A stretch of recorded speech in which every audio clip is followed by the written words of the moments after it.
Hello student. তো আমরা পড়ছিলাম ক্লাস 12-এ রাসায়নিক গতিবিদ্যা, যেখানে আমরা আগের দিন বিভিন্ন বিক্রিয়ার বিভিন্ন ক্রমের বিক্রিয়া, ঠিক আছে, কিভাবে অর্ধজীবনকাল বা তাদের ইন্টিগ্রেটেড রেট ইকুয়েশন কীভাবে বার করতে সেগুলো শিখেছি। তো সেখানে একটা মিস্টেক হয়ে গেছিল।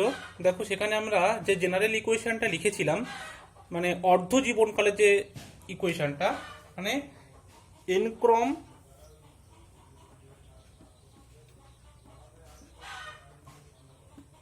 বিক্রিয়ার জন্য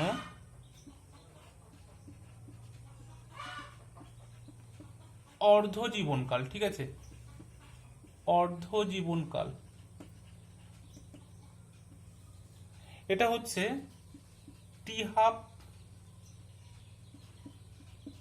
is equal to 2n-1 by K into n-1 a0n-1, ঠিক আছে।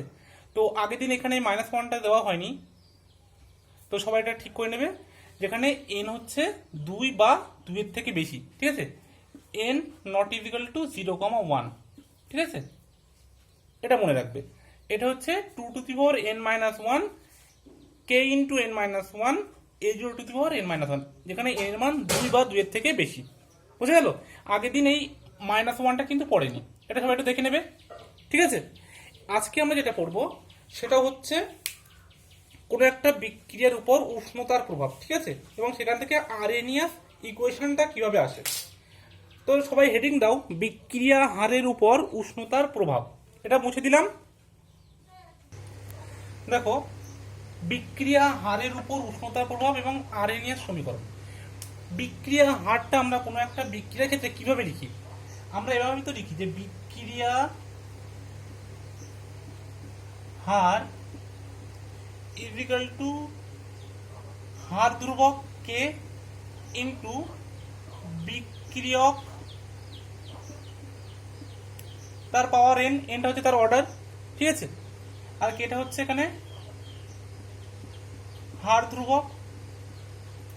এবার দেখো, কোনো একটা বিক্রিয়ায় আমরা যদি উষ্ণতাটা বৃদ্ধি করি, তাহলে সাধারণত কি হয়? সাধারণত কিন্তু উষ্ণতা বৃদ্ধি করলে এই বিক্রিয়ার হারটা বেড়ে যায়, ঠিক আছে, এবং কিভাবে বাড়ে সেটা আমি পরে দেখাচ্ছি একটু বাদে। কিন্তু কি হয়, যে কোনো বিক্রিয়ার ক্ষেত্রে আমরা কি দেখি, সাধারণত আমরা যদি উষ্ণতা বৃদ্ধি করি তাহলে বিক্রিয়া হারটা বৃদ্ধি পায়। এবার দেখো, বিক্রিয়া হারটার সাথে এই যে হার ধ্রুবক, এর সম্পর্কটা কেমন? সরল সম্পর্ক। তার মানে কি, আমরা যদি উষ্ণতা বৃদ্ধি করি তাহলে বিক্রিয়ার হার বৃদ্ধি পাবে, আমরা যদি টেম্পারেচার বৃদ্ধি করি তাহলে বিক্রিয়ার হার আর এটাও বৃদ্ধি পাবে, আর যে হার ধ্রুবক কে সেটাও বৃদ্ধি পাবে। কারণ কি, এই যে বিক্রিয়া হারের সাথে কে কি সরল সম্পর্ক, প্রপোর্শনাল রিলেশনশিপ, তাই তো। সেই জন্য যদি আমরা কোনো একটা বিক্রিয়ার ক্ষেত্রে উষ্ণতা বৃদ্ধি করি তাহলে তার বিক্রিয়ার হার বৃদ্ধি হবে, আর যেহেতু বিক্রিয়া হারের সাথে হার ধ্রুবকের সরল সম্পর্ক এখান থেকে দেখা যাচ্ছে, তাহলে বিক্রিয়ার হার ধ্রুবকও কিন্তু বৃদ্ধি পাবে। এবং একটা পড়ানোর সময় আমি বলেছিলাম রাসায়নিক গতিবিদ্যাতে প্রথম দিকে, যে কোনো একটা বিক্রিয়ার ক্ষেত্রে সাধারণত 10°C তাপমাত্রা যদি আমরা বৃদ্ধি করি, ঠিক আছে, টেম্পারেচার যদি আমরা 10°C বৃদ্ধি করি, তাহলে কি হয়, সেই যে রিয়াকশনের রেট, ঠিক আছে, রেট বা এই যে হার ধ্রুবক যেটা, সেটা কি হবে, দ্বিগুণ বা 3 গুণ বৃদ্ধি হবে, ঠিক আছে, ডাবল অর ট্রিপল। মানে 10°C উষ্ণতা বৃদ্ধিতে বেশিরভাগ রিয়াকশনের ক্ষেত্রে দ্বিগুণ বা ত্রিগুণ কিন্তু বিক্রিয়ার হার বা হার ধ্রুবকটা বৃদ্ধি পায়, ঠিক আছে, এটা একটা সাধারণত হয় এটা। এবার দেখো, আমরা একটা নতুন টার্মের সাথে পরিচিত হব, সেটা হচ্ছে উষ্ণতা গুণাঙ্ক, ঠিক আছে। যে 10°C উষ্ণতা ব্যবধানে কোনো একটা রাসায়নিক বিক্রিয়ায় এই যে হার ধ্রুবক দ্বয়ের যে অনুপাত, সেটাকে কিন্তু ওই বিক্রিয়ার উষ্ণতা গুণাঙ্ক বলে। মানে ধরো উষ্ণতা গুণাঙ্ক, তাহলে কি হবে, উষ্ণতা গুণাঙ্ক হচ্ছে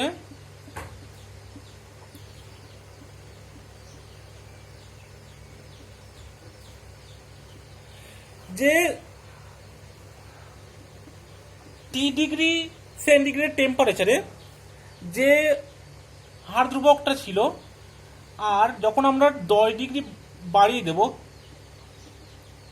তখন যে হার ধ্রুবকের মানটা হবে সেই দুই হার ধ্রুবকের মানের যে অনুপাত কোন একটা বিক্রিয়ার ক্ষেত্রে সেটা হচ্ছে ওই বিক্রিয়ার উষ্ণতা গুণাঙ্ক।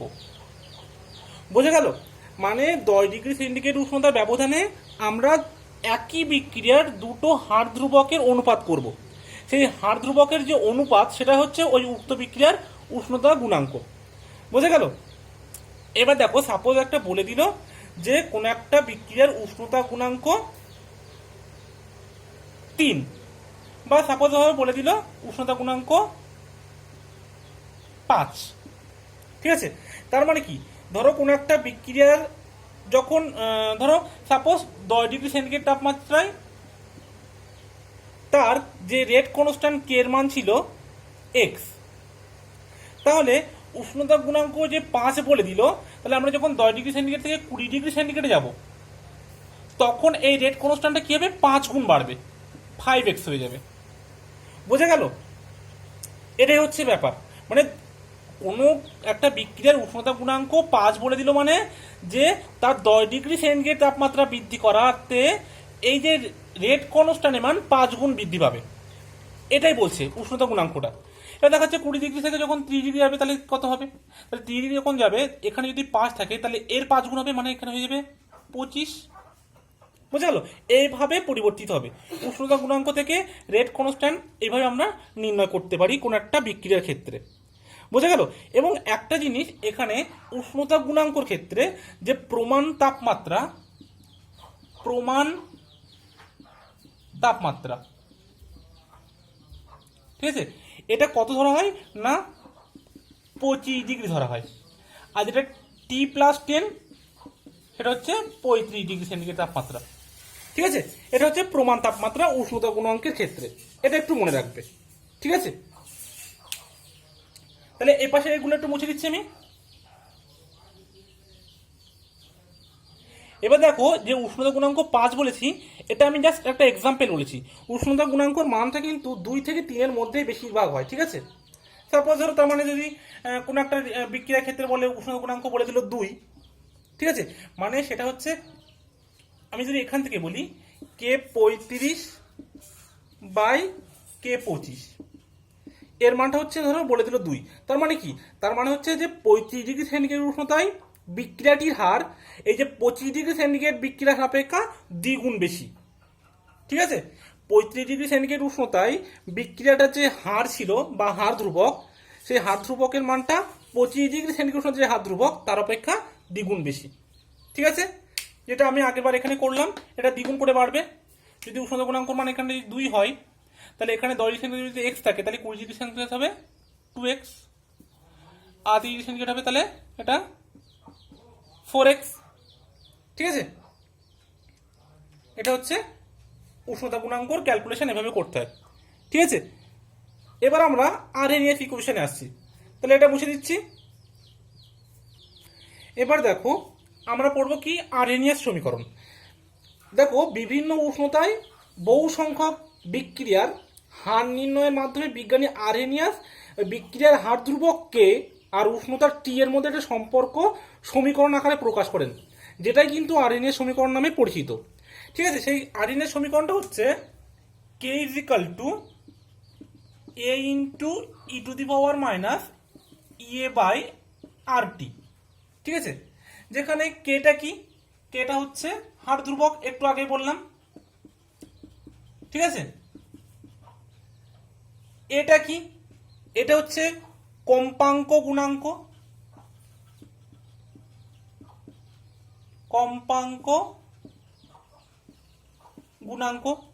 ইটা কি, ইটা হচ্ছে একটা এক্সপোনেনশিয়াল কনস্ট্যান্ট বা এক্সপোনেনশিয়াল ফ্যাক্টর।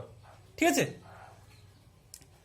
আর ইয়েটা কি, ইয়েটা হচ্ছে সক্রিয়করণ শক্তি,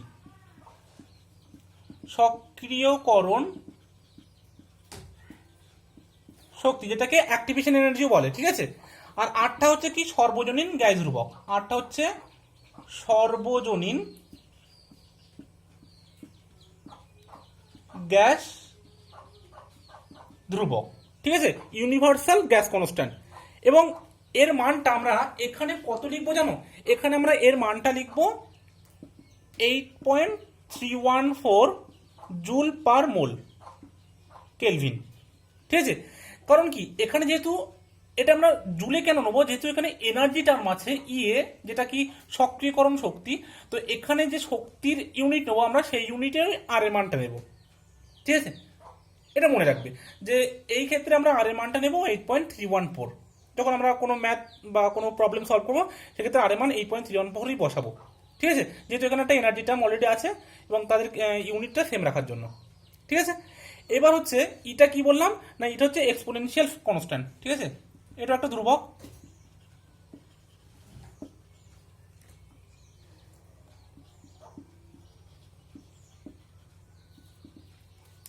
এটাও কিন্তু একটা ধ্রুবক। ঠিক আছে, এ আর ই দুটোই কিন্তু ধ্রুবক।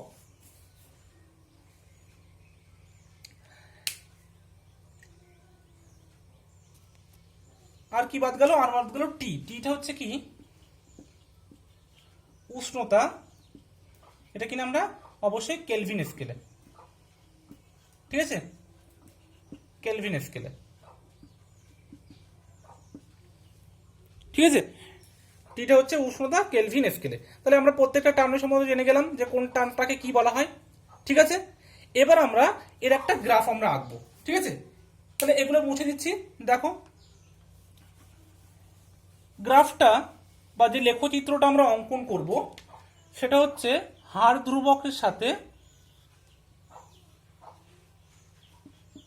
ধ্রুবকের সাথে উষ্ণতার। এবার একটা জিনিস বোঝো, এখানে যদি আমরা উষ্ণতাটা বৃদ্ধি করি, তাহলে যদি উষ্ণতাটা বৃদ্ধি করি, যেহেতু উষ্ণতাটা আপনার নিচে আছে, তাহলে এই যে ইএ বাই আর টি এই মানটা তো ছোট হবে। এই মানটা যত ছোট হবে e to the power minus এই মানটা তত বৃদ্ধি হবে। আর এই পুরো মানটা যত বৃদ্ধি হবে তত কে এর মানটা কি হবে, তত কে এর মানটাও বাড়বে। কিন্তু কিভাবে বাড়বে সেটা কিন্তু এই এক্সপোনেনশিয়ালি বাড়বে। ঠিক আছে, এক্সপোনেনশিয়ালি ইনক্রিজ হবে। তাহলে গ্রাফটা হবে এরকম। ঠিক আছে, বোঝা গেল? তাহলে এটা হচ্ছে আরএনএর সমীকরণের, তাহলে দেখো এটা হচ্ছে আমাদের আরএনএর সমীকরণের হার ধ্রুবকের সাথে উষ্ণতার একটা লেখচিত্র। ঠিক আছে, এবার আমরা যেটা পড়বো সেটা হচ্ছে সংঘর্ষ তত্ত্ব। দেখো সংঘর্ষ তত্ত্ব কিন্তু আমরা আগের দিন তোমাদেরকে পড়িয়েছি। ঠিক আছে, সংঘর্ষ তত্ত্ব মানে কি, যখন কোন একটা রিয়াক্ট্যান্ট থেকে প্রোডাক্ট উৎপন্ন হবে, মানে বিক্রিয়ক থেকে বিক্রিয়াজাত পদার্থ উৎপন্ন হবে, তাহলে সেই পাত্রে বা যেখানে বিক্রিয়া বা করাচ্ছি আমরা সেখানে কি হবে, অণুগুলোর মধ্যে একটা সংঘর্ষ হবে। সংঘর্ষ হওয়ার ফলে তারা একটা নির্দিষ্ট পরিমাণে শক্তি অর্জন করবে এবং একটা যে শক্তিজনিত বাধা থাকে এনার্জি ব্যারিয়ার, সেটাকে ক্রস করে কিন্তু প্রোডাক্টটা উৎপন্ন করে। এবং এক্ষেত্রে আমি বলেছিলাম যতগুলো সংঘর্ষ হবে ততগুলো সংঘর্ষই কিন্তু ওই যে বিক্রিয়ক থেকে বিক্রিয়াজাত পদার্থ উৎপন্ন করতে পারে না। তার কারণ কি? তার কারণ কিন্তু সমস্ত, দেখো আগের দিন আমি কি বলেছিলাম সংঘর্ষ তত্ত্বে, তো সবাই একটু হেডিং দাও সংঘর্ষ তত্ত্ব। অ্যাকচুয়ালি এটা মুছে দিলাম, আর একবার বলেছি, যেহেতু আগের দিন আমি বলে দিয়েছি তবু আর একবার বলছি। দেখো আমি আগের দিন যেটা ফার্স্ট অর্ডার রিয়াকশনের ক্ষেত্রে সম্ভবত এই সংঘর্ষ তত্ত্বটা বলেছিলাম। ঠিক আছে, যে কোনো একটা সংঘর্ষ হলেই যে প্রোডাক্ট উৎপন্ন হবে এমন কিন্তু নয়। কোনো একটা সংঘর্ষটাকে কি করতে হবে, কার্যকারী সংঘর্ষ, এবং কার্যকারী সংঘর্ষ ঘটতে, ঠিক আছে, কার্যকারী সংঘর্ষ যদি ঘটে তাহলেই কিন্তু বিক্রিয়ক থেকে বিক্রিয়াজাত পদার্থ তৈরি হবে। ঠিক আছে, নইলে কিন্তু হবে না, এটা মনে রাখবে। এবার কার্যকরী সংঘর্ষের ঘটাতে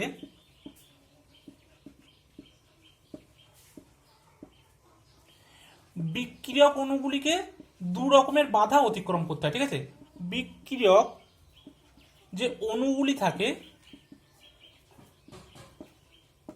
দুই প্রকারের বাধা অতিক্রম করতে হয়।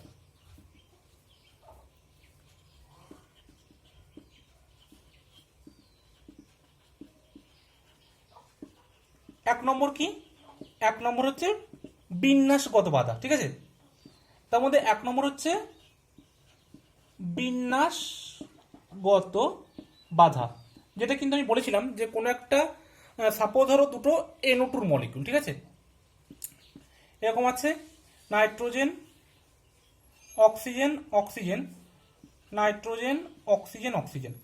তাহলে এই যে নাইট্রোজেন নাইট্রোজেন মলিকুলের মধ্যে যদি হেড অন কলিশন, ঠিক আছে, মুখোমুখি যদি সংঘর্ষ না হয়, তাহলে কিন্তু এই যে সংঘর্ষটা সেটা কিন্তু কার্যকরী সংঘর্ষ হবে না। যদি মুখোমুখি সংঘর্ষ হয় তাহলেই কিন্তু কার্যকরী সংঘর্ষ হবে, এবং তার থেকে যে প্রোডাক্ট বা বিক্রিয়াত পদার্থ N2O4, ঠিক আছে, যে N2O4 এটা কিন্তু উৎপন্ন হবে, ঠিক আছে, নাহলে কিন্তু N2O4 উৎপন্ন হবে না, এটা একটু মনে রাখবে, ঠিক আছে। আর একটা জিনিস যেটা বলবো, সাপোজ ধরো এদের ওরিয়েন্টেশনটা এরকম না হয়ে এদের ওরিয়েন্টেশন এমন হলো OON OON, তাহলে কি হবে দেখো, অক্সিজেনের সাথে নাইট্রোজেনের যদি এরকম মুখোমুখি সংঘর্ষ হয় তাহলে সেখানে কিন্তু বিক্রিয়াত পদার্থটা আর উৎপন্ন হবে না, ঠিক আছে। কারণ এখানে এই নাইট্রোজেন আর নাইট্রোজেনের মধ্যে যদি মুখোমুখি সংঘর্ষ হয় তাহলেই এই N2O4 এই প্রোডাক্টটা তৈরি হবে, কিন্তু অক্সিজেনের সাথে যদি নাইট্রোজেনের মুখোমুখি সংঘর্ষ হয় তাহলে কিন্তু N2O4 উৎপন্ন হবে না, ঠিক আছে, যে প্রোডাক্ট N2O4 এটা উৎপন্ন হবে না, ঠিক আছে। তার জন্য কি বলেছিলাম যে কার্যকরী সংঘর্ষ দরকার, এবং কার্যকরী সংঘর্ষ হলেই তবেই কিন্তু রিয়াক্ট্যান্ট থেকে প্রোডাক্টটা তৈরি হবে, এটা একটা বাধা, ঠিক আছে। তাহলে এই যে এটা গেল, এটাই কিন্তু কার্যকরী সংঘর্ষ, এটা কিন্তু কার্যকরী সংঘর্ষ নয়। 2 নম্বরটা কি? 2 নম্বরটা হচ্ছে শক্তিজনিত বাধা, ঠিক আছে। শক্তিজনিত বাধাটা কি দেখো, প্রত্যেকটা বিক্রিয়ার ক্ষেত্রে 2 নম্বর হচ্ছে শক্তিজনিত বাধা। তোমরা হেডিংটা দাও, শক্তিজনিত বাধা। দেখো তো সবাই দিয়েছ শক্তিজনিত বাধা। এক্ষেত্রে কি হবে দেখো, অণুগুলোর মধ্যে কি হয়, সবসময় একটা পারস্পরিক সংঘর্ষ কখন কার্যকরী হবে, মানে সংঘর্ষটা কার্যকরী সংঘর্ষ কখন হবে, যখন সংঘর্ষে লিপ্ত অণুগুলির শক্তি একটা ন্যূনতম শক্তির সমান বা তার থেকে বেশি হবে। আর এই যে ন্যূনতম শক্তি, এটাকেই বলা হয় সূচনা শক্তি বা থ্রেশহোল্ড এনার্জি। এটা যদি আমরা একটা গ্রাফের সাহায্যে বোঝাই তাহলে কিন্তু খুবই ভালো হয়, ঠিক আছে। ধরো একটা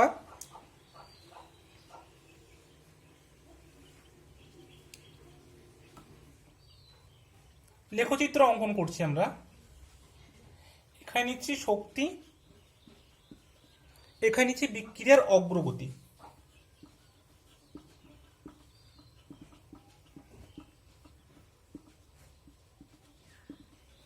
ঠিক আছে। এখানে এনার্জিটা 0। এবার দেখো, সাপোজ একটা মলিকিউল যেটা আছে তার তো একটা নিজস্ব শক্তি থাকে, সেই মলিকুলটার যে শক্তি থাকে তাকে সেই অণুটার গড় শক্তি বলা হয়, ঠিক আছে। তাহলে তার এনার্জি সাপোজ হলো এরকম। এবার দেখো যে প্রোডাক্টটা হলো তার শক্তি হলো এখানে, তার শক্তিটা একটু কম। তাহলে এই যে রিয়াক্ট্যান্ট আছে এখানে, ধরো এর যে এনার্জি সেটাকে আমরা ইআর বলছি, ঠিক আছে, ইআর। এবার যে প্রোডাক্টটা হবে তার ধরো যে শক্তিটা তাকে বলছে ইপি। এবার এদেরকে এই রিয়াক্ট্যান্ট থেকে এই প্রোডাক্টে যেতে গেলে একটা নির্দিষ্ট শক্তিজনিত বাধাকে অতিক্রম করতে হয়, বোঝা গেল। এই যে শক্তিজনিত বাধাটা অতিক্রম করতে হয় এটাই আমরা এখন পড়ছি, ঠিক আছে।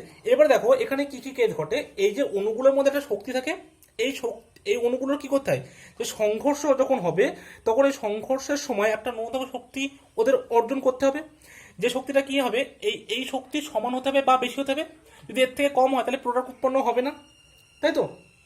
মানে অ্যাকচুয়ালি কি, যখন বিক্রিয়া অণুগুলির মধ্যে পারস্পরিক সংঘর্ষটা হবে তাদের মধ্যে কি হবে, অবিরত কিন্তু একটা শক্তির আদান প্রদান হবে। শক্তির এই আদান প্রদান প্রক্রিয়ায় যেসব অণুর শক্তিটা এই সূচনা শক্তি, সূচনা শক্তি মানে কি, ধরো এখান থেকে মানে শুরু থেকে একদম যে 0 আছে, এই 0 থেকে যে এই এই এনার্জিটাকে এখান থেকে এই পর্যন্ত যে শক্তি, একে বলা হচ্ছে সূচনা শক্তি, ঠিক আছে, সূচনা শক্তি, যেটাকে আমরা ইংলিশে কি বলা হয়, থ্রেশহোল্ড এনার্জি, ঠিক আছে, থ্রেশহোল্ড এনার্জি, ওকে। তাহলে এই যে সূচনা শক্তিটা আছে, এই সূচনা শক্তির সমান হতে হবে বা সূচনা শক্তিটাকে অতিক্রম করতে হবে। যদি তাহলে হয় তাহলে সেগুলো কিন্তু, হ্যাঁ, তাদের মধ্যে আবার কি হতে হবে, যে বিন্যাসগত যে বাধা সেটাকেও কিন্তু অতিক্রম করতে হবে, তাহলেই কিন্তু কার্যকরী সংঘর্ষ ঘটবে এবং বিক্রিয়া থেকে বিক্রিয়া পদার্থটা উৎপন্ন হতে হবে। তাহলে তোমরা কিন্তু ভালোই বুঝতে পারছো যে একটা রিয়াক্ট্যান্ট মলিকিউল থেকে একটা প্রোডাক্টের মলিকিউলে কনভার্ট হতে গেলে তাকে কতগুলো বাধা অতিক্রম করতে হচ্ছে। প্রথমত তার যে বিন্যাসগত বাধা সেটা তো অতিক্রম করতে হচ্ছে। দ্বিতীয়ত কি হচ্ছে, যখন একটা পাত্রের মধ্যে যে সংঘর্ষটা হচ্ছে অণুগুলোর মধ্যে, তার মধ্যে কি হচ্ছে, একটা এনার্জির আদান প্রদান হচ্ছে, এবং এনার্জির আদান প্রদান হতে হতে যদি সেই এনার্জির আদান প্রদান বা কোনো একটা মলিকুলার যে এনার্জি শক্তিটা যদি এই সূচনা শক্তির সমান বা এর থেকে বেশি হয়, তাহলে সেটা কার্যকরী সংঘর্ষ হবে এবং তার থেকে কিন্তু এই প্রোডাক্টটা তৈরি হবে, নইলে কিন্তু প্রোডাক্ট তৈরি হবে না। তাহলে বুঝতেই পারছো, যতগুলো সংঘর্ষ হবে ততগুলো সংঘর্ষ কিন্তু কার্যকরী সংঘর্ষ না, এবং ততগুলো সংঘর্ষ থেকে কিন্তু কোনো প্রোডাক্ট উৎপন্ন হবে না। ক্লিয়ারলি বোঝা গেল? যদি না বোঝা যায় ভিডিওটা পজ করে আবার ব্যাক করে দেখবে, ঠিক আছে, যে আমি কি কি কথা বললাম। ঠিক আছে, তাহলে দেখো এদের তো একটা এনার্জি আছে, এটা জিরো এনার্জি, এটা ধরো রিয়াক্ট্যান্টের যে মানে যে বিক্রিয়ক অণুটা আছে তার একটা নির্দিষ্ট অণু আছে যেটাকে বলা হয় গড় শক্তি অণুটার, এবং এখান থেকে এই পর্যন্ত যে এনার্জিটা দেখো, এখান থেকে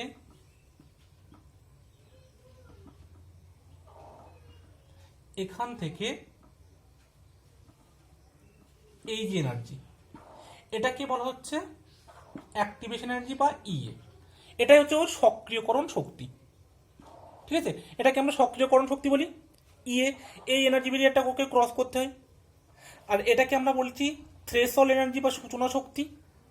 ঠিক আছে, আর এদের মধ্যে যে তাপের আদান প্রদান হচ্ছে সেটা কতটা, মানে যে হিট বা যে তাপ নির্গত বা শোষিত হচ্ছে সেটা কতটা। ধরো এর এনার্জিটা এই যে রিয়াক্ট্যান্টের, আর প্রোডাক্টের এনার্জি এই যে, তাহলে এই যে ডিফারেন্সটা এটা হচ্ছে হিট অ্যাবজর্ব বা রিলিজ হচ্ছে। ঠিক আছে, এবার দেখো আমরা কি জানি, একটা হচ্ছে তাপ দায়ী, একটা হচ্ছে তাপ গ্রাহী। ঠিক আছে, তাহলে এখানে যে এই ইয়ারটা আছে আর যে এটা ইপি আছে, যদি এই ইপিটা, এখানে ইপিটা কি বেশি, দেখো ইপির এনার্জি ওপরে, তো এইদিকে তো শক্তি, তাহলে এই যে প্রোডাক্টের যে এনার্জি এটার অনেকটা বেশি, ইয়ার এনার্জিটা কম, তাহলে ইপিটা যদি বেশি হয় ইয়ারের থেকে, ঠিক আছে, তাহলে সেটা কি রিয়াকশন হবে। তাহলে এখানে দেখো কি হচ্ছে, কি একটা এনার্জি নিল, নিয়ে এখানে পৌঁছানোর পরে কি হচ্ছে, এখানে একটা ট্রানজিশন স্টেট তৈরি হচ্ছে। ঠিক আছে, ট্রানজিশন স্টেট, এবং যেটা কিনা খুব অস্থায়ী, হাইলি আনস্টেবল। এবার এখান থেকে কি হবে, সে আস্তে আস্তে শক্তি ছাড়বে, এনার্জি রিলিজ করবে এবং প্রোডাক্টে রূপান্তরিত হবে। তারপরে যে এনার্জিটা ও নিয়েছিল তাতে কিছু এনার্জি কিন্তু ছেড়ে দিল, কিন্তু তারপরেও কি হচ্ছে, টোটাল যে এনার্জিটা সেটা কি শোষিত হচ্ছে না গ্রহণ করছে। দেখো ইপি এনার্জিটা বেশি ইয়ারের থেকে, তার মানে কি ও যতটা পরিমাণে এনার্জি দিয়েছিল তত কিন্তু ছাড়েনি, মানে কিছুটা এনার্জি এখানে অ্যাবজর্ব হয়েছে, মানে এখানে কি হয়েছে, শক্তির শোষিত হয়েছে। ঠিক আছে, শক্তির শোষণ ঘটেছে। টোটালটার কথা কিন্তু বলছি, পুরো বিক্রিয়াটা শেষে আমরা যেটা রেজাল্টটা দেখছি সেটা দেখছি যে ইপির মানটা বেশি ইয়ারের থেকে। তাহলে এখানে কি হচ্ছে, একটা এনার্জি কিন্তু শোষিত হয়েছে, যদি কিনা এটা আবার নিচে নেমে আসতো তখন কিন্তু ওটা বেশি পরিমাণে এনার্জি ছেড়ে দিত। তাহলে এখানে হচ্ছে শক্তি শোষণ, মানে এটা হচ্ছে তাপ গ্রহণ করেছে বা তাপগ্রাহী বিক্রিয়া। বুঝে গেল, এটা হচ্ছে তাপগ্রাহী, কারণ এখানে এনার্জি শোষিত হয়েছে। এটাকে অনেক সময় যেটা ইংলিশে টার্ম বলে সেটা হচ্ছে এন্ডোথার্মিক। এগুলো তোমরা নিশ্চয়ই পড়েছো। ঠিক আছে, এগুলো তোমাদের সবই জানা, তবু একবার বললাম। এবার যদি এরকম না হয়ে দেখো, যদি এটা এই প্রোডাক্টটা এনার্জি রিলিজ এরকম ভাবে করতো, সাপোজ ধরো এটা নিচে নেমে আসলো এখানে, এটা হলো ইপি, তাহলে দেখো কি হবে, তাহলে এইবার ইপির এনার্জিটা দেখো কোথায়, এই যে প্রোডাক্ট এনার্জিটা কম আর রিয়াক্টর এনার্জিটা বেশি, মানে কি ও যতটা এনার্জি নিয়েছিল তার থেকে বেশি এনার্জিও ছেড়ে দিয়েছে, মানে কি আমরা আলটিমেটলি যে রেজাল্টটা পাবো সেটা দেখবো ও তাপটা কিছুটা ছেড়ে দিচ্ছে। ঠিক আছে, এক্ষেত্রে ডেল্টা ইসটাই, মানে কি তাপটা কিন্তু ছেড়ে দিল এখানে, এটা ডেল্টা ইসটা কি হলো, এটা ডেল্টা ইসটা দেখো নেগেটিভ হয়ে যাচ্ছে, মানে যা ছিল তার থেকে কমে গেল, এবং এটা হচ্ছে এক্ষেত্রে ইআর এর মানটা বেশি আর ইপি এর মানটা কম। তাহলে মানে এটা কখন হবে, এটা যখন ও শক্তি ছেড়ে দেবে বা এনার্জি রিলিজ করবে। ঠিক আছে, এক্ষেত্রে ও এনার্জি রিলিজ করবে, দেখা যাচ্ছে। আচ্ছা, এটা আমি একটু ওপরেই লিখি তাহলে,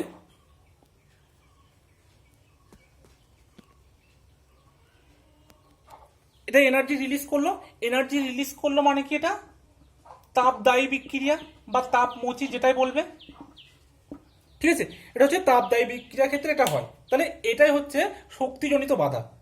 ঠিক আছে, ক্লিয়ার হলো সবার, কোনটাকে সূচনা শক্তি বলে বা থ্রেশহোল্ড এনার্জি, কোন ক্ষেত্রে যদি পরীক্ষায় যদি পড়লো, ধরো পরীক্ষায় বললো যে তোমরা একটা তাপগ্রাহী বিক্রিয়ার ক্ষেত্রে মানে এই গ্রাফটা লেখচিত্র অঙ্কন করো, ঠিক আছে, তাপগ্রাহী বিক্রিয়ার ক্ষেত্রে, তখন তোমরা এই গ্রাফটা আঁকবে যে যেখানে ইপি গ্রেটার দেন ইয়ার হবে, মানে প্রথম যেটা দিয়েছিলাম। যদি বলে তাপমোচী বিক্রিয়ার ক্ষেত্রে বা যেটা হচ্ছে তোমার এক্সোথার্মিক রিয়াকশনের ক্ষেত্রে, একটা এক্সোথার্মিক, এটাকে বলা হয় এক্সোথার্মিক রিয়াকশন, ঠিক আছে, এক্সোথার্মিক। তাহলে তার ক্ষেত্রে যদি তোমাদের লেখচিত্রটা অঙ্কন করতে বলে, তাহলে তোমরা এই লেখচিত্র এই যে শেষে যেটা আঁকলাম তোমরা সেটা এঁকে দেবে, ঠিক আছে। দেখা যাচ্ছে, এটা হচ্ছে এক্সোথার্মিক রিয়াকশনের ক্ষেত্রে বা তাপদাহী বিক্রিয়ার ক্ষেত্রে, ঠিক আছে। তাহলে আমরা এটা মুছে দিলাম। দেখো, তার মানে আমরা এখান থেকে কি জানলাম, যেটা তাপমোচী বিক্রিয়া, তাপমোচী বা তাপদাহী যেটাই বলো, দুটো একই। তার ক্ষেত্রে ডেল্টা ইস এর মানটা কি হচ্ছে, লেস দ্যান 0 হচ্ছে, আর যেটা তাপগ্রাহী সেক্ষেত্রে ডেল্টা ইস্টার মান গ্রেটার দেন 0 হচ্ছে, ঠিক আছে, এটা মনে রাখবে। এবার দেখো, আমরা তাহলে যে থ্রেশোল্ড এনার্জিটা, যেটাকে আমরা ইটি দ্বারা লিখতে পারি, threshold energy ET, T for threshold, E for energy. Threshold এনার্জিটা কি হবে, অ্যাক্টিভেশন এনার্জির সাথে রিঅ্যাক্ট্যান্ট মলিকুলের যে গড় শক্তি ছিল তার সাথে কিন্তু সমান হচ্ছে। মানে এই যে বিক্রিয়ক অণুগুলোর যে গড় শক্তি, সেই গড় শক্তির সাথে ন্যূনতম যে শক্তিটা অর্জন করলে সে সূচনা শক্তির সাথে সমান হবে, সেটাই হচ্ছে ওই বিক্রিয়ার সক্রিয়করণ শক্তি। কি বলছে আরেকবার বললাম, দেখো, কোনো একটা বিক্রিয়কের যে গড় শক্তি আছে সেটা ন্যূনতম যে পরিমাণ শক্তিটা অর্জন করলে এই যে সূচনা শক্তির সাথে সমান হবে, সেটাকে বলা হয় ওই বিক্রিয়ার সক্রিয়করণ শক্তি, ঠিক আছে। এই রিলেশনটা একটু মনে রাখবে, এখান থেকে কিছু ম্যাথড আসতে পারে। তাহলে দেখো, আমি যদি একটা গ্রাফের সাথে এটাকে বোঝানোর চেষ্টা করি তাহলে কি হবে, দেখো, ধরো কোনো একটা রিয়াকশন হচ্ছে, ঠিক আছে, এখানে যার নিচে ফ্রাকশন অফ মলিকিউলস নিচে এখানে,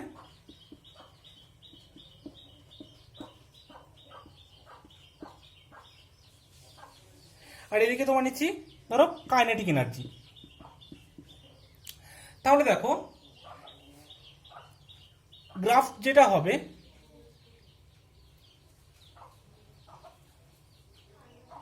সাপোজ ধরো যখন কোন একটা মৌলের এনার্জি এরকম আছে,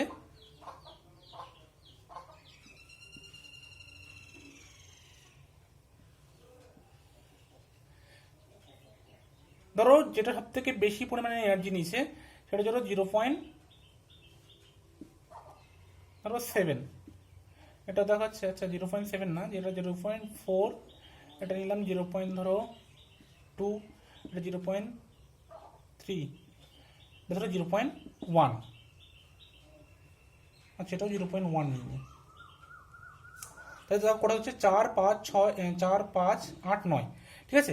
তাহলে দেখো, সাপোজ এটার অ্যাক্টিভেশন এনার্জি এই পর্যন্ত, ধরো এটা 10 20, এটা 30, এটা 40, এটা 50, মানে যে সমস্ত অণুগুলো এই 50 জুল এনার্জিটাকে ক্রস করবে তারাই কিন্তু একমাত্র বিক্রিয়াজাত পদার্থে পরিণত হবে, ঠিক আছে।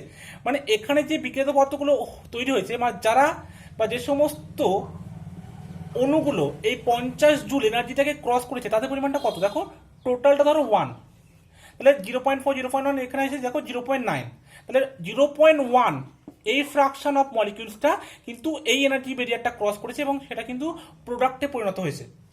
এবং এখানে দেখো সব থেকে বেশি যতগুলো মানে অণুর কাছে এনার্জি আছে সেটা হচ্ছে 0.4, এবং তাদের কাছে এনার্জি আছে ধরো 40, ঠিক আছে। এটাকে বলা হয় মোস্ট প্রবাবেল এনার্জি, ঠিক আছে। বেশিরভাগ মলিকুলদের কাছে এই এনার্জিটা আছে, 0.4 মলিকুলের কাছে এই 40 এনার্জিটা আছে, এটাকে বলা হয় মোস্ট প্রবাবেল এনার্জি, ঠিক আছে। মানে কি, তার মানে হচ্ছে বেশিরভাগ অণুর কাছে এই 40 জুল এই এনার্জিটা আছে, এবং কত পরিমাণ অণুগুলো এই এনার্জি ব্যারিয়ারটা ক্রস করেছে তাদের হচ্ছে 0.1। তার মানে এখান থেকে আমরা এটা দেখতে পাচ্ছি যে কাইনেটিক এনার্জির সাথে যে সম্পর্ক, মানে সেই সমস্ত অণুগুলো এই এনার্জি ব্যারিয়ারটা ক্রস করতে পারবে যাদের এনার্জিটা কি হবে, যাদের এনার্জিটা e⁻⁻ EA/RT, এদের সাথে প্রপোর্শনাল হবে বা এদের থেকে বেশি হবে, সমান বা বেশি। তাহলে মানে কি, তার মানে হচ্ছে রেটটা এদের সাথে কিন্তু ডিরেক্টলি প্রপোর্শনাল হচ্ছে। ঠিক আছে, মানে এবার আমরা কি লিখতে পারি, রেট ইজিক্যাল টু কে। রেটের সাথে প্রপোর্শনাল কি ছিল, আগে কি বলেছিলাম যে রেট ইজিক্যাল টু কে ইন্টু কনসেন্ট্রেশন এন, মানে কি রেটের সাথে কে ডাইরেক্টলি প্রপোর্শন ছিল। যদি রেটটা যদি এর সাথে প্রপোর্শনাল হয় তাহলে কেটাও এর সাথে প্রপোর্শনাল হবে, e to the minus A by R T. ঠিক আছে, তাহলে আমরা যদি এই প্রপোর্শন চিহ্নটা তুলে দিই তাহলে কি হবে, এখানে একটা কনস্ট্যান্ট আসবে K is equal to A into e to the minus A by R T. আর এটাই হচ্ছে তোমার কি আরএনএস এর ইকুয়েশন। এবার এর কি করব আমরা, এদের উভয় পক্ষে একটা ন্যাচারাল লগারিদম দেবো। ঠিক আছে,